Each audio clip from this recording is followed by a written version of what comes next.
Анизон – проект для просмотра ваших любимых аниме. Сайт оснащен интуитивно понятным интерфейсом, а благодаря фильтру вы сможете быстро отсортировать аниме по жанрам и ознакомиться с каким-то новым тайтлом. Присутствует также и система рейтингов, которая покажет вам лояльность аудитории к выбранному аниме. Ну а во вкладке расписания вы сможете быстро и удобно узнать дату выхода желаемого ангоинга. Смотреть тайтлы вы сможете в HD качестве, при том, что с той озвучкой, которая вам больше всего нравится. А еще пользователям доступны собственные списки для сохранения тайтла в определенные вкладки. Анизон. Смотри аниме просто и бесплатно.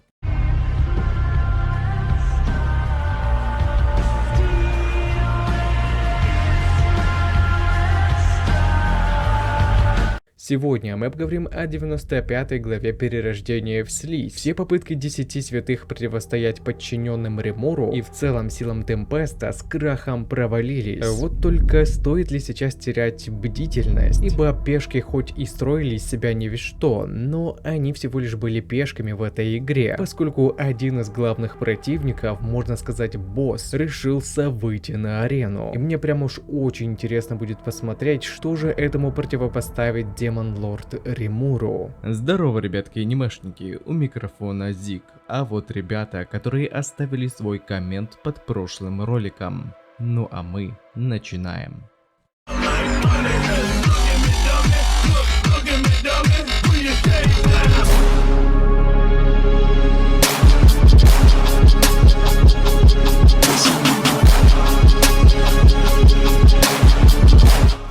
Изначально нам демонстрируют одно из очередных поражений дивизионов под командованием 10 святых. В этот раз крахом пал боевой мудрец Григорий вместе со своим войском, которые были повержены наземными и летающими силами Темпеста. Одним же из 10 святых занялся Ранга, буквально застав его врасплох посреди очередных споров с подчиненными. Продолжалось также еще и представление Диабло, которым он хотел опровергнуть обвинения в свою сторону насчет смерти архиепископа. Истребители демонов осознали, что перед ними стоял не какой-то архидемон, а первородный. Так что, дабы не распрощаться с жизнью, они смирились с поражением и покинули испытание. Однако двое персон все же осталось, да и не абы кто, а одни из 3 боевых мудрецов. Но с первой же атакой Гленды, которая попыталась нанести физ-урон демону, это условное число мигом превратилось в единицу. Поскольку пока совершалась эта якобы совместная атака, Сарек, остававший святой барьер, внезапно обнаружил, что его напарница уже смылась, ибо понимала, что находилась в неблагоприятном положении. И он это также прекрасно понимал, но как святому рыцарю ему было не позволено оставлять демона такого уровня просто так, и поэтому он намеревался приложить все усилия, чтобы сдержать его до того момента, пока не прибудет подкрепление. Однако его напарник так и не придет, поскольку ему так и не удалось вырваться из объятий Ранги. Ну а пока он хотел больше разузнать о личности этого демона, и своей следующей атакой он получил желаемый ответ. Сара понял, что стоящий перед ним противник не был архидемоном. Более того, его тело просто дрожало от осознавания того, что кто-то вообще был в состоянии дать имя такому чудовищу. Потеряв бдительность, его тут же настиг Диабло и за эти доли секунды швырнул противника в одно из временных сооружений, но не убивал, поскольку хотел больше увидеть стараний сильнейших среди людей. Это также заметил и сам святой рыцарь. Демон подобного уровня давно бы прикончил его, но он все еще жив. И с этого момента ему в голову начинает закрадываться сомнение, что обвинения, выдвинутые в его сторону, действительно были ложными. А значит, и все их задание может быть подстроенным. А настоящим убийцей может оказаться тем, кто отправил Хинату Сакагучи убивать Римуру, после чего по удивительному стечению обстоятельств к ним прибыли 7 светил, якобы помочь ему, но на самом же деле они тут совсем по другому поводу. И Диабло раскусил их, говоря, что это всего лишь жалкая попытка замести улики загнанного в угол преступника, а теми самыми уликами являлись лишние свидетели. И пока Сара успел осознать это, людей уже уничтожали масштабной магией. А вот что же случилось с Диабло, неизвестно, поскольку эти же 7 светил после оказались в другом месте. Не думаю, что первородный демон пойдет от их рук, да и избежать подобным крысам он тоже бы не позволил. Так что хотелось бы услышать ваше мнение по этому поводу. Мне лично кажется, что прибыла некоторая часть 7 светил, поскольку их было показано лишь несколько. Но все равно интересно будет узнать, что предпримет Диабло, ибо этот противник должен быть куда интереснее, чем Саре. Около Темпеста же вершится финальный ход поединка Хинаты и демон лорда Римуру. Сильнейшая атака Святого Рыцаря должна поставить точку в этом сражении. И вместе с тем это поможет принять ей окончательное решение касаемо оппонента. Римуру уже согласился выстоять против ее атаки в сильнейшей форме, но с условием. Если он все же выдержит, то это будет его триумф,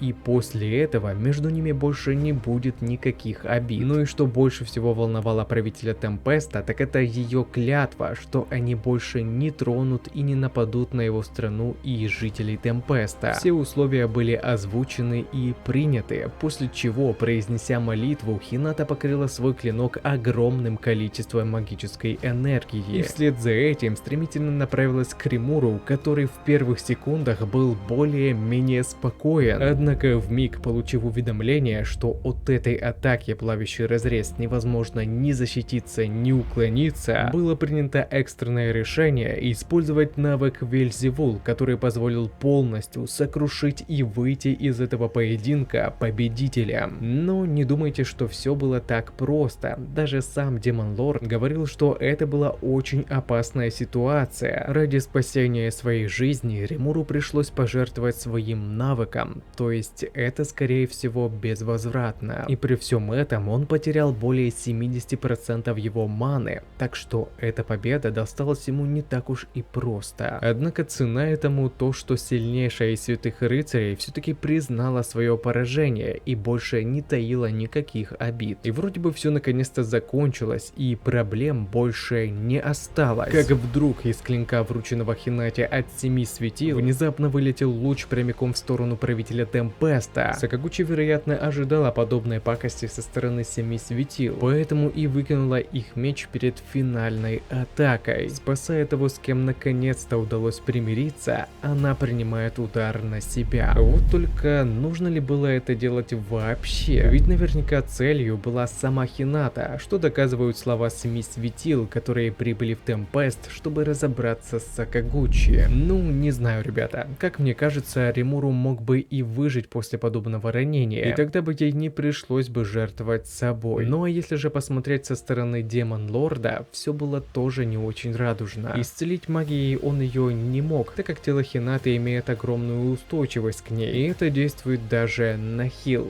Даже магические зелья не работают. В общем, как-то все получилось жутко интригующе. Римуру потерял, как он говорил, 70% маны в бою с Хинатой, а сама она сейчас была тяжело ранена. И даже если бы она могла стоять на ногах, после финальной атаки ее силы также были на исходе. А тут к ним явились 7 светил, которые, собственно, и обучают святых рыцарей. Теперь уж очень стало интересно узнать, что же предпримет Римуру и те, кто пошел уничтожать его. Неужели подчиненные Демон Лорда и святые рыцари объединятся?